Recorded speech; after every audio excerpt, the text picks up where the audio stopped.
Welcome, welcome, welcome. Welcome to the final module of our leadership training. Today, we're going to talk about toxic and human dignity in the art of leadership. Now, we're going to define leaders again. Now, I know you've probably heard this once or twice already, but we're just going to do it again so we can keep getting that same basic foundation. So, leaders have a distinct responsibility to those they lead and the organization they represent. The concept of leadership is the method a leader chooses to intentionally guide others in organizations to achieve organizational goals. Now, successful leaders intentionally seek out and discover their team's characteristics that will help the organization accomplish organizational goals. Now, the reason why this is important because ultimately, as a leader, you're trying to get those who are helping you, serving alongside you, working for you, or with you to a certain point and destination. Whether it's a fixed goal, whether it's somewhat of a fixed goal, but it could be shifting. You're trying to lead them in a certain direction for the benefit of the organization. That's essentially what leaders do. Now, we've already talked about servant and shepherd leadership. We talked about ethical and moral leadership. And really, when we talked about servant and shepherd leadership, we were talking more about of an intrinsic quality, an extrinsic quality that you demonstrate to your team. Right? When we talked about ethical and moral leadership, we were talking about an intrinsic quality that you are demonstrating to your team. But when we're talking about toxic and human dignity leadership, we're actually more so talking about the effect you have on your team with how you lead. So, just a couple of things about leadership when we think about toxic leadership and human dignity leadership. When we think about toxic leadership, we think about being counterproductive, mask incompetence, or low integrity. So, when we're talking about counterproductive, we mean that the way and the manner in which you're leading is counterproductive to the organizational goal overall, the development of leaders themselves, the development of your associates, as well as just accomplishing anything or getting any kind of results are key performance indicators. When we talk about mastery and competence, we're talking about using the title and position as a leader to make yourself look better than what you are, to make up for your shortcomings and your failures. When we talk about low integrity, we're talking about being the exact opposite of who you say you are, or who I would dare say who you're supposed to be and how you're supposed to be conducting and handling yourself and producing results based on the description of your job title.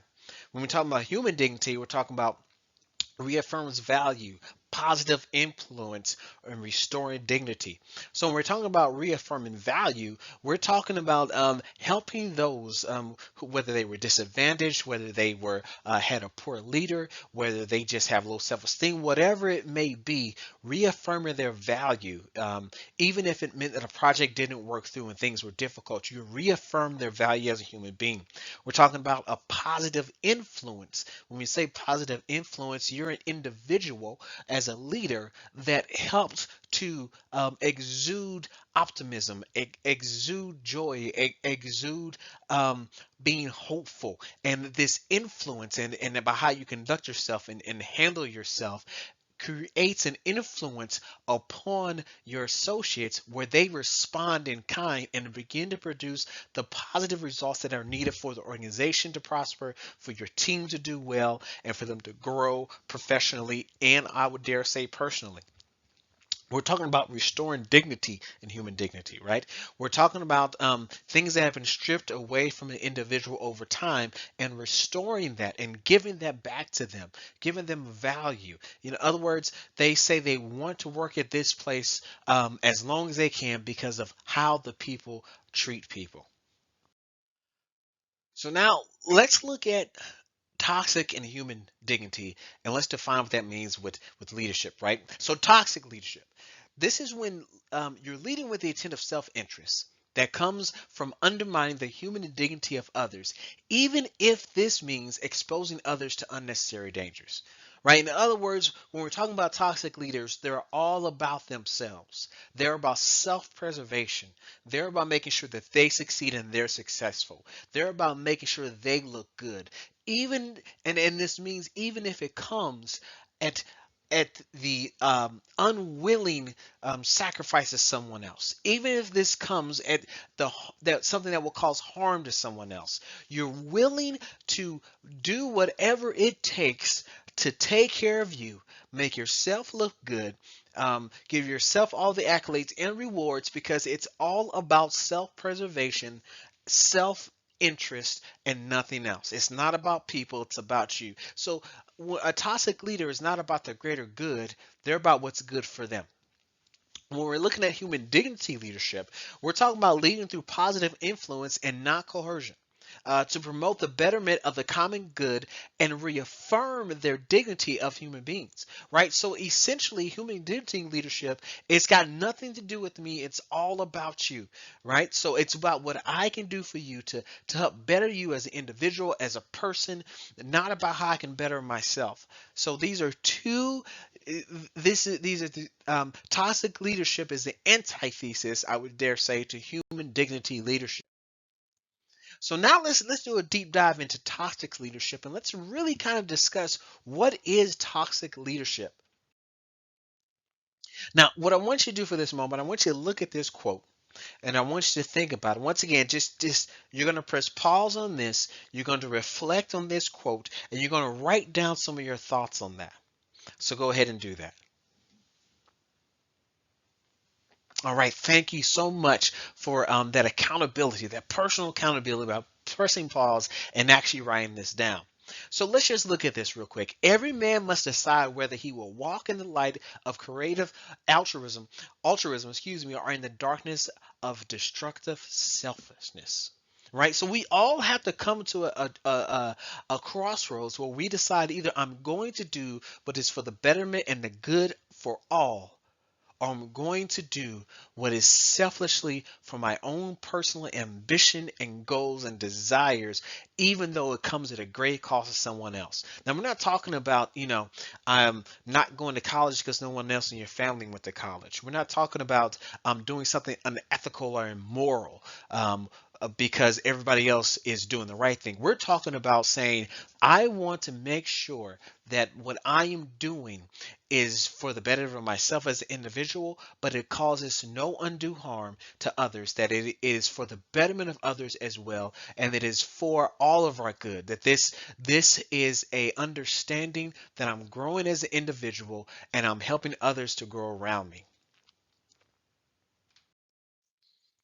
All right, so we're going to look at some examples of toxic leadership.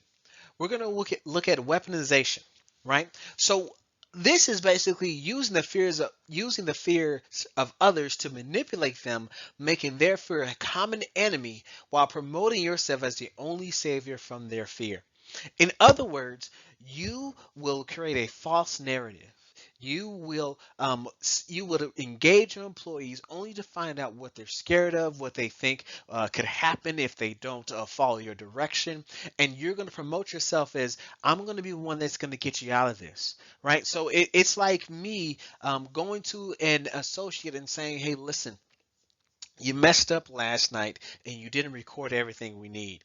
Now, this could cost you your job, but if you listen to me and do as I say, I'm going to take care of you. No one's going to know about this. I can get you out of this. I'm your best friend. So essentially, it's just finding out what can you use as a weapon against this person that they're afraid of, to make yourself look like their shining star. Remember this. So this is kind of a false sense of hope that you give them, that you can take care and save them from any and everything that could happen or go wrong at work. But they just have to do what you say. It's manipulating their emotions, their feelings. It's contorting the truth and really aimed at just making you look good. Right? It's almost like you have the sense to be needed.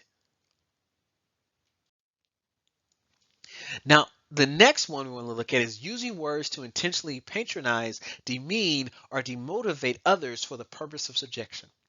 Right? In other words, you understand that words have power. Words are effective and can really be used as a pointed way to hurt someone. So you're going to use these words as a weapon to really mock and really get to the core of somebody, right? You already know what they're afraid of. Now you're going to use words intentionally. You know that the associate is the only one in their family who's working right now. They're on a fixed income and they need this job. And so you're going to use words to make sure that they do everything you say. You're going to scare them by, hey, this could lead you to you getting fired. You're going to make sure that everything you say towards them, the words are going to be pointed, are used to hurt and not help. They're used to harm and not heal. And so this is not a good thing, right? Because it's really looking at how we can hurt people, which is not what we're called to do. Another form of toxic leadership is purposely creating a division amongst your team, allowing known toxicity to occur and passively addressing conflict with no intentional resolution. In other words, you want them to be upset at each other, but look at you as the guiding light. In other words, it's giving this false sense of a savior to them. So you're going to turn them against each other. You've already used words as a weapon to hurt them. You've already discovered what they're afraid of and used it against them. And so essentially, what you're trying to do is be destructive in nature. And that is not what a leader does, because that's toxic leadership, right? There's a saying, we're all leading. The question is, where are we leading people to? So you don't want to be a toxic leader, because you're essentially going against what you want to do. You're going against the organizational goals, the mission, and the vision for the organization. So it's important to remember this stuff. And I would also dare say that sometimes we think of toxic leader, we just think of people who are intentionally mean or cruel to other people. But in all honesty, we can be toxic leaders, we just don't realize it. We could be causing division amongst our teams because we feel that we have to show that we have value, and with that we have to feel we have to feel needed, because we want someone to appreciate us. So we're going to use fear to intimidate people and make ourselves look like the savior.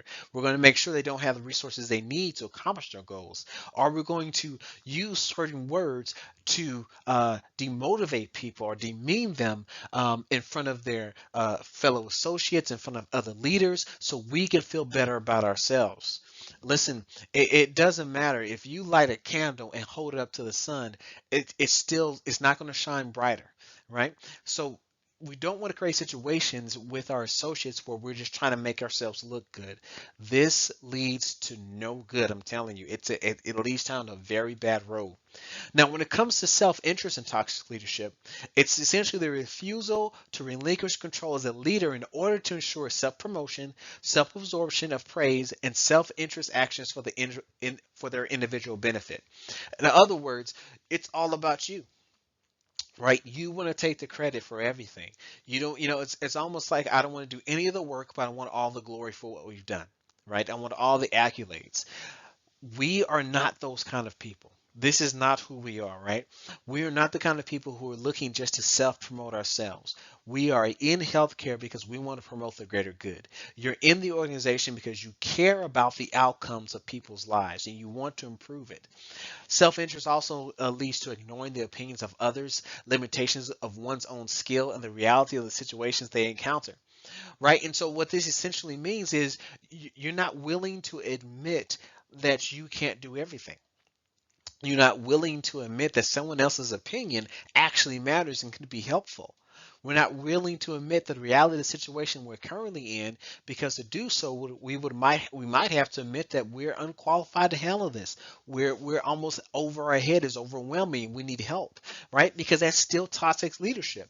Because you're teaching other people they can rely on you for everything, but you can't do everything. You can't give anyone every ounce of you. And so it's really understanding your limitations. It's also lacking empathy to feel for others, taking risks for short-term gain with long-term consequence. And what we mean by this, by lacking empathy for others, if your associates are struggling because they've been short-staffed, they're dealing with unruly families, a patient's life is hanging in a balance, and they're tired, and people want time off, and you just tell them, well, it's not that hard. I did it for 10 years. That's not empathetic. One of the things that we have to remember as leaders is people are not the same.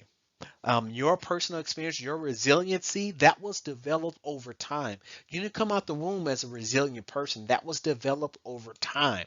And we must be patient with people because as leaders, we get to step back sometimes and not have to engage and work all these late shifts all the time. So our resiliency is a little bit different. So we must be patient and empathetic with people, and we must not take risks for short-term gain with long-term consequences.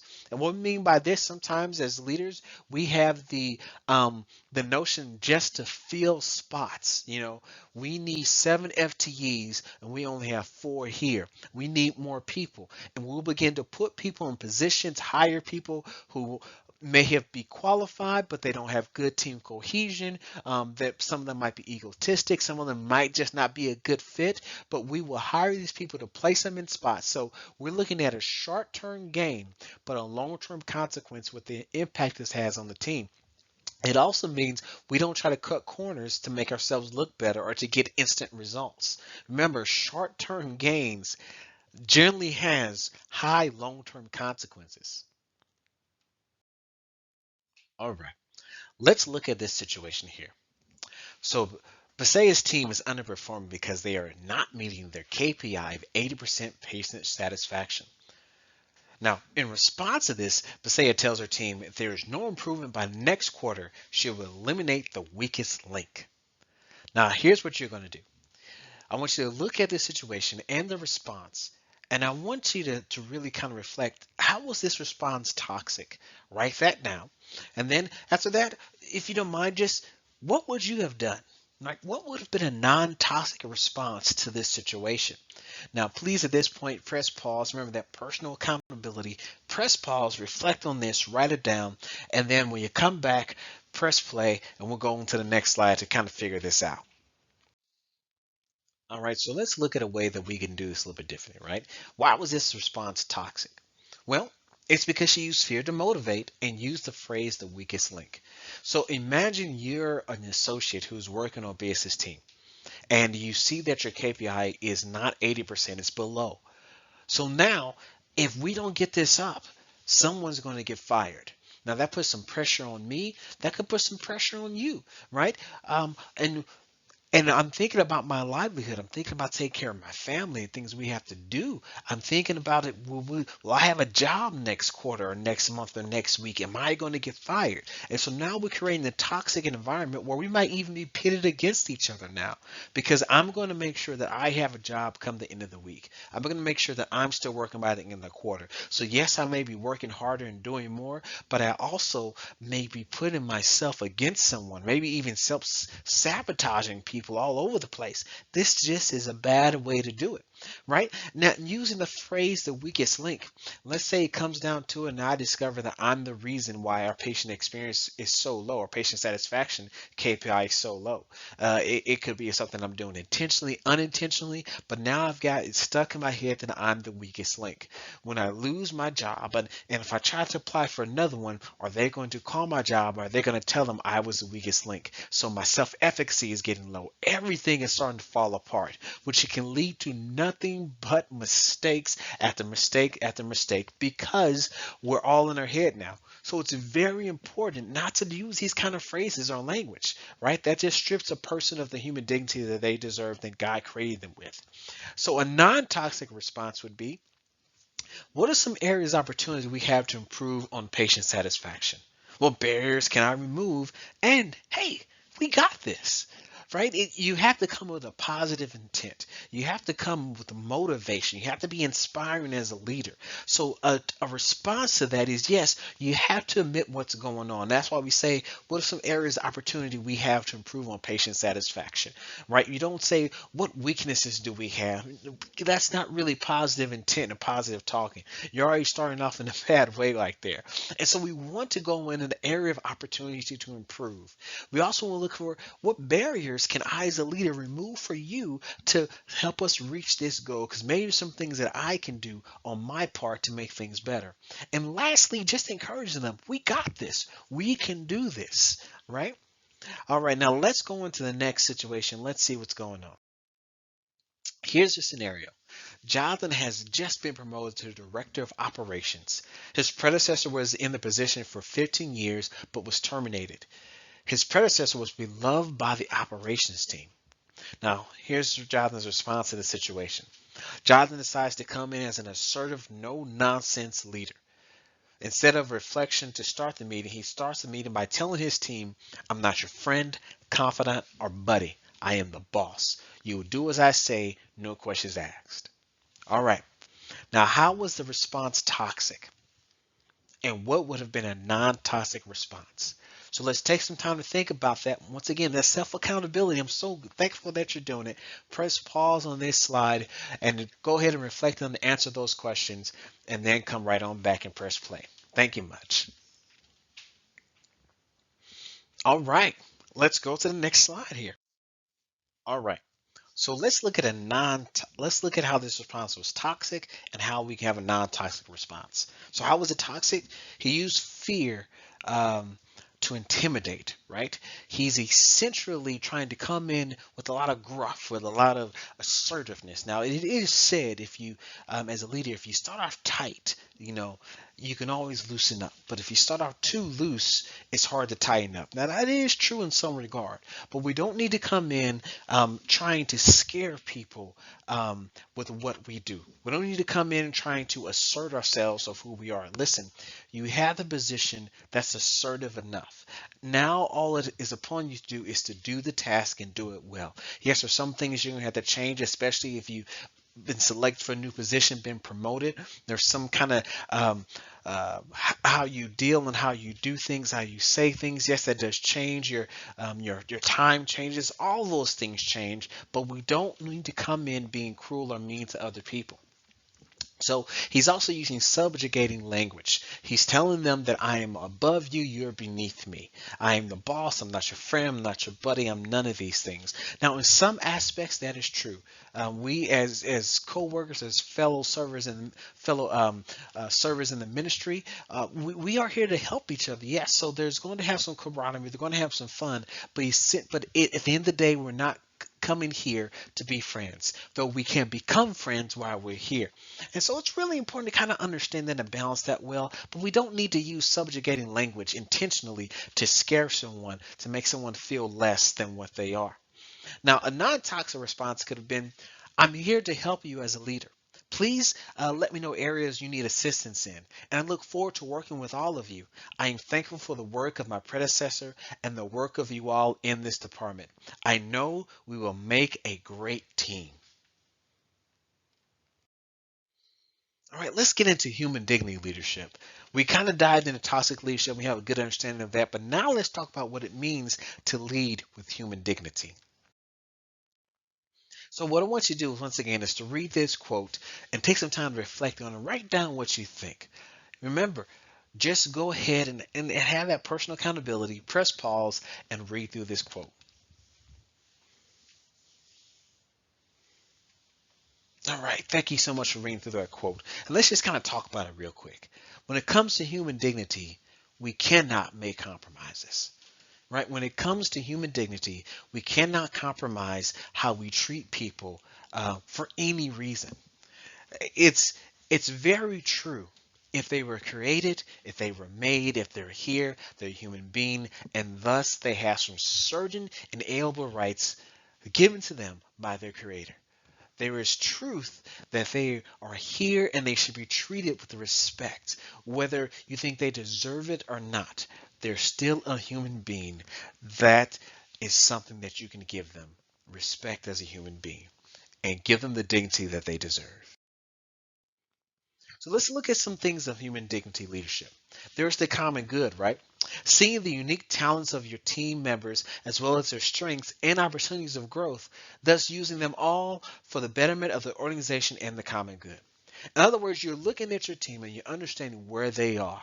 You're engaging with them, you're talking with them, but you're going to treat them in a way that is for the betterment of themselves and the organization. You're going to look at those strengths and how they can help the organization as a whole, thus developing self-efficacy for your associate. You can also look at areas of opportunity to see how you can kind of strengthen them, or see what can you do to assist them in this area to still get the results that they need and for the betterment of the organization.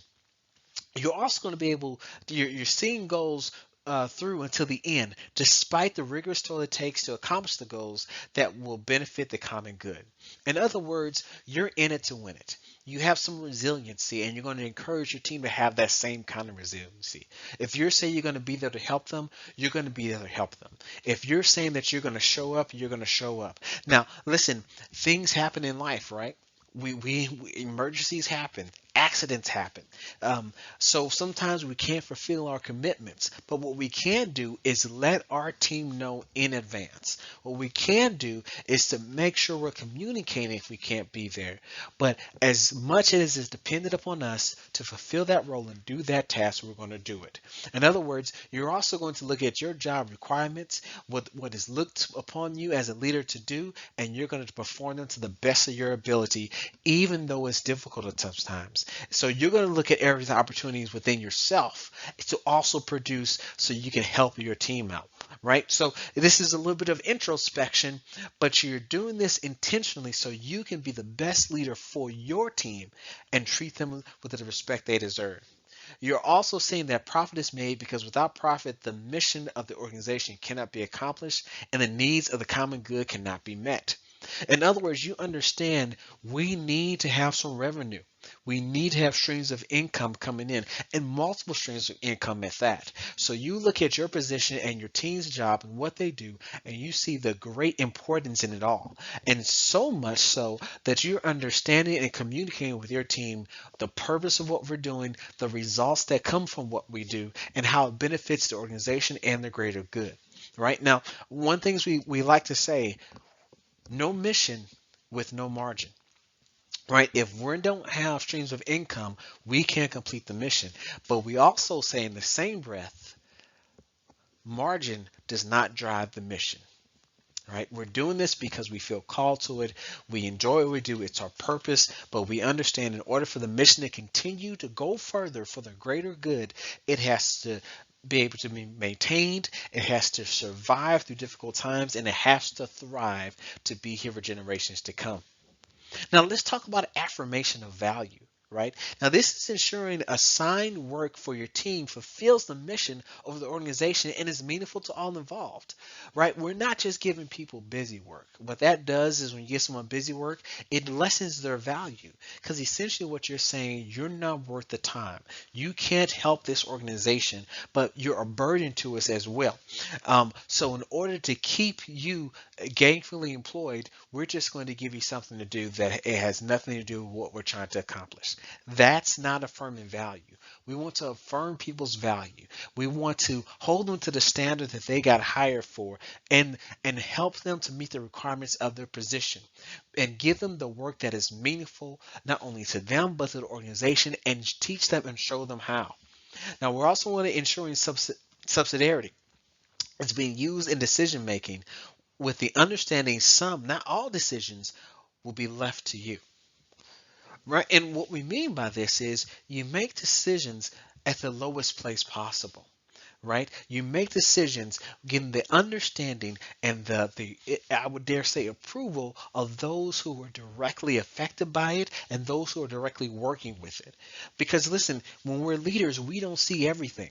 We're going to see things from a more of a system level, but for those who are associates who are right there on the front lines, they're going to see it more on a personal one-on-one face-to-face level. So there's some insight we need to gather from everybody to make these decisions so we can do what's needed, not what we want.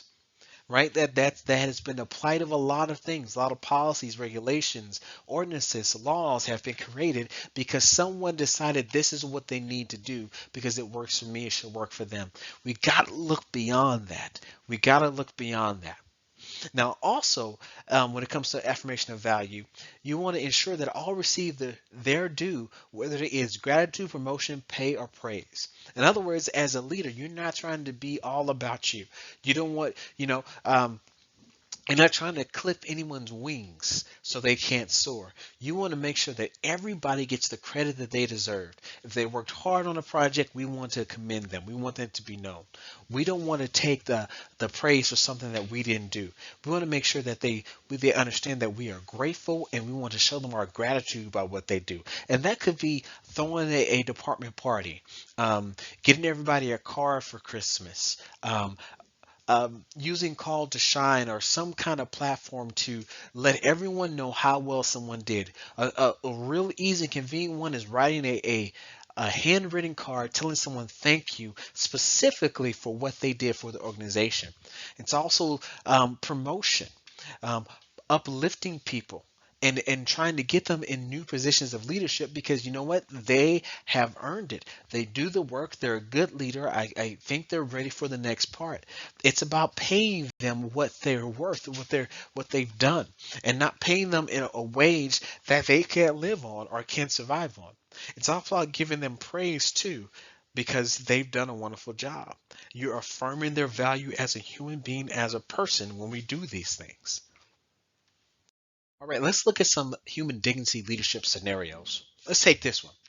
So Elena's team has been working on a KPI of zero safety events for the current quarter. Right now, Elena's team was able to accomplish the goal due to a plan developed by her team. Elena's supervisor publicly thanked her by saying Elena showed great initiative by developing a plan on her own that caused us to reach our organizational KPI. Now, Elena's response to this was simple. She just said publicly, I was unsure of what to do at first, but after considering many options, I developed a plan that was both effective and productive. Now, the question is, did the response promote human dignity? Why or why not? And how would you have responded? So take some time to reflect on those questions.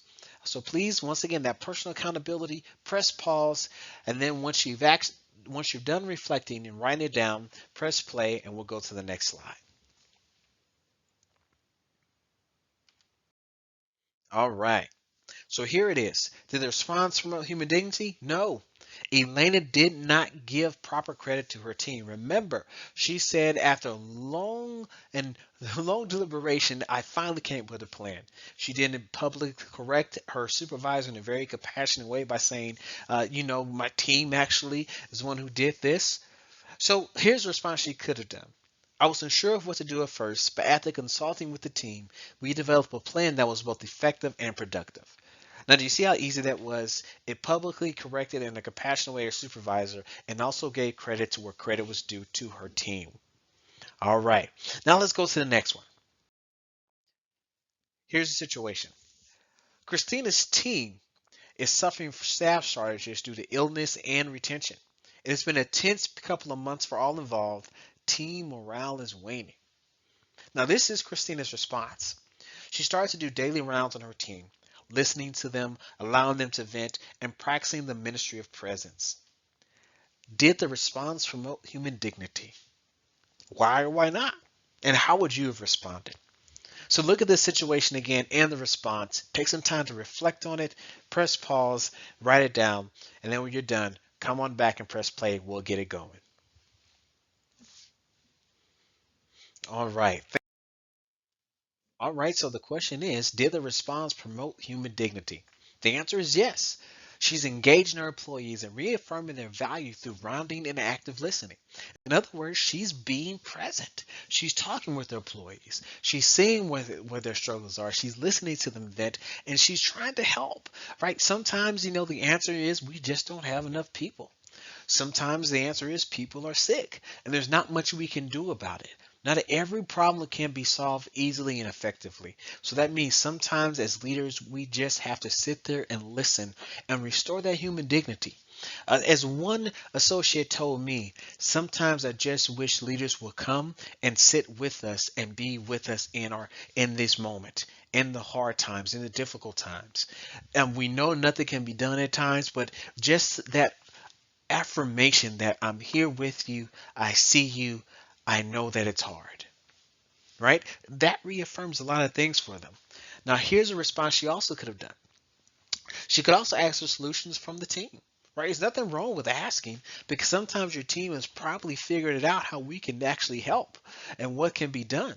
Your team may have figured out a schedule they can put together. Maybe they work more hours, but shorter, not as many days in a week. There are tons of things that they can do to figure things out. So it's okay to ask, what do you guys think we should do about this? I'm open to ideas and we can see if we can try it.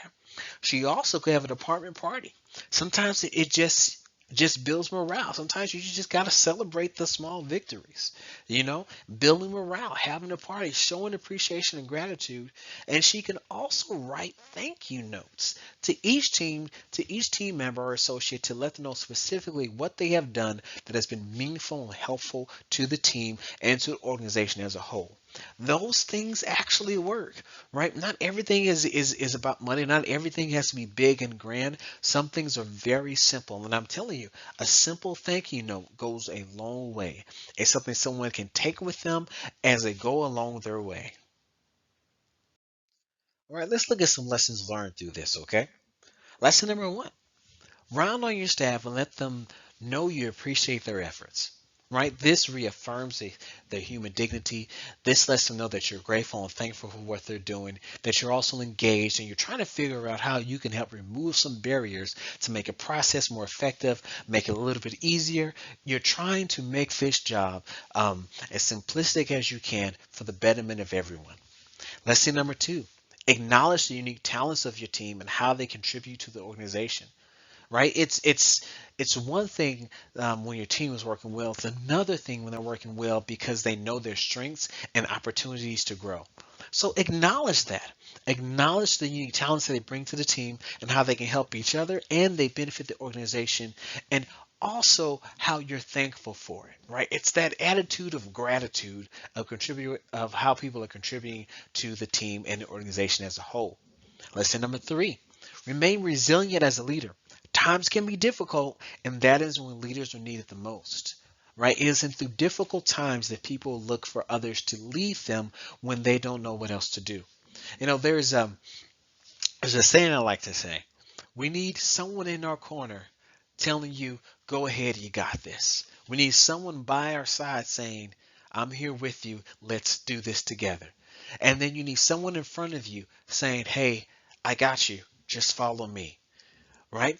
So we all need leaders in those times of stress, whether that's a leader in the back saying, you can do this, I believe in you, whether it's a leader walking beside you saying, hey, I am here with you in this, we got this, let's do it, or a leader in front of you saying, I know you're scared, just follow me, we're going to do this. We all need somebody. And that's what leaders do. They do those things. So be that leader. Lesson number four, profit sustains an organization, but people are the reason it thrives. Always remember that. The profit will always sustain you. It will help to keep things going because you need the margin to keep the mission, right? But at the same time, it's the people. It's the people that are the most valued commodity in this whole thing because they're the reason it thrives. They're the reason it does so well because people are there. Lesson number five, your work is meaningful and important. Look for ways to connect meaning to the work of your staff, right? It's so important that you know what you're doing as a leader is valuable. We're thankful for it. You're contributing greatly and it has a deeper purpose, sometimes more deeper than we'll ever know. But also make sure you connect that meaning with your staff. Help them see what is the bigger picture? What are we shooting for? What is the purpose of what we're doing? It's just imperative we do this because when people have a purpose, they have a vision. When they have the vision, they're able to thrive. Because listen, without a vision, without a true purpose, we all perish. So give them a vision, give them a purpose, drive towards the mission. You're awesome. All right, hey, listen. Thank you so much for taking the time to go through these modules. I know it was a lot. It was, it's probably about an hour and a half's worth of time that you took out over the course of this day, these weeks, this months, who knows? But we want to thank you for going through these modules. Listen, you are the MVP. The most valuable resource that we have in this entire organization is you. And I want to thank you for taking the time as a leader of going through these modules. And I pray it encouraged you, it helps you, and I pray that you do well with these things. Listen, you got this. You're a leader. We trust you, we believe in you, and we want you to know that we're praying for you. So may the Lord be with you. May his face and his countenance shine upon you. Be blessed, friends. Bye bye.